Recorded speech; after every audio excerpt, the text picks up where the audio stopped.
Hey, what's up guys? Welcome back to another episode of Kendall Arnold Fishing. So right now it is mid-February. It is cold, there's been ice on the water temps are in the 40s and the 30s, and it's just rough fishing.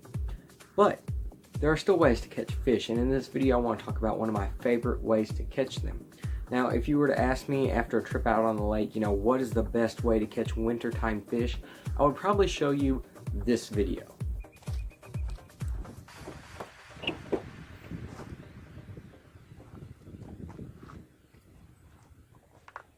That's how the majority of my fishing trips this winter have actually went. But the truth is, if you're off the bank or in a kayak, something away from, shallow water like some of the deep spots that I have, you can still catch these fish that go out and hang out deep and they just survive there during the winter time. My favorite way to do this, my favorite way to get a bite, as you guys probably know, is a blade bait, a really small blade bait. We've talked about this, we've made a video about this. Mr. Tacklebox sent a cool one to me a while back, caught quite a few fish off of it. But one lure that's very similar to a blade bait that not very many people fish with is a flutter spoon. This is a package of flutter spoons that I bought tonight. They are, different sizes. They have really small ones to imitate those really small bait fish, and then they have some bigger ones. Now, whenever I'm talking about spoons, I'm not talking about, in this case, those giant, like 12-inch Ben Parker Magnum spoons. I'm referring to these. In the wintertime, that's really what I'm keying on, is these smaller baits. These baits that kind of look like a shad in my case.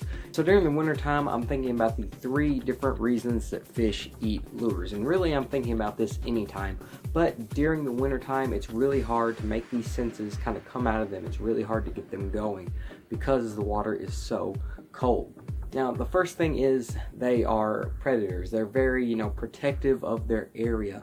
And if something comes into their area, they will attack it, they will eat it, they will do whatever they can to get whatever that thing is away from where they live. The next one is out of reaction. Reaction is an interesting one to me. This is the one that I focus on almost 100% because they don't want to move. They react to stuff, and they don't have arms or legs or anything like that, so they use their mouth. And in my opinion, that is how about 90% of fish are actually caught. The other 5%, or actually 7% in my book, are caught from being, a predator. They're trying to kill what's in their area. And then the last little percentage of the reason why they feed is because they're hungry. I don't feel like fish really eat a ton out of hunger. They eat because they can. That's how they survive.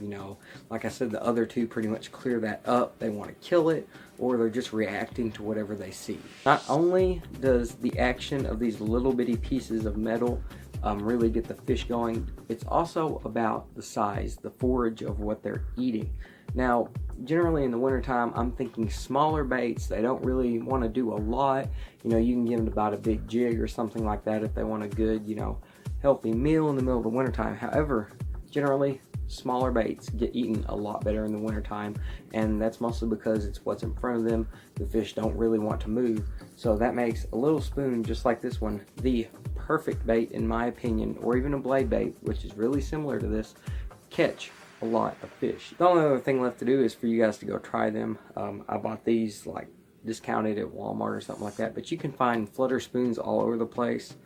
Ben Parker, the one that makes the Magnum 12-inch spoon, the really big spoon, makes some smaller ones. I don't really know the name of them, but you can find them almost anywhere. Anyway, I want to thank you guys for watching this little tips video, this little trick video from Kendall Arnold Fishing, and I will see you right here next time.